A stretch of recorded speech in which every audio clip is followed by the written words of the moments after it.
My name is Bree Alberty, and on this week's Tips from Tech, we're going to be making the perfect macaron shell. A basic macaron is 2 cookies with a thin layer of frosting in between them. This recipe makes 12 shells, so you can make 6 total cookies. First off, you're going to need 1 cup of powdered sugar, 1 cup of almond flour, half a cup of white sugar, 5½ tablespoons of water, and 3 eggs worth of egg whites. Next, we need to split the egg whites into 2 separate containers. Take the first half of our egg whites and pour them into the mixing bowl. So once we've whisked them until they are a soft peak like this, we're going to go over to the stove and melt together our water and sugar. Turn it on to medium to high heat, and then we'll pour in our 1 cup of sugar and then our 5½ tablespoons of water, and then you let it sit until it's 239 degrees. So once we've got it to the temperature we want it to be, we're going to bring it over to our bowl and then whisk it in as fast as we can, and then while it's whisking, we're going to add in just a few drops of a gel food coloring,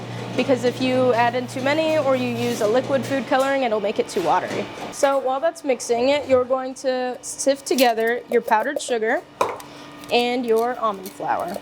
You're going to take the other half of your egg whites that you have from earlier and mix it all in together until it forms a smooth paste. So next we're going to mix in our meringue filling, and you're going to gently fold it in together so that you don't break the bubbles in it. Then we're going to grab a sheet tray and then a rubber mat, and if you don't have a rubber mat, you can just use parchment paper. So whenever you're piping, you want to make 12 perfectly sized $half on the sheet. After you get them all piped out, you want to tap them on the table so that you get all of the air bubbles out. So after you pipe them, they need to rest for about 30 minutes to form a crust on top, and then we're going to put them in the oven at 290 for 12 minutes.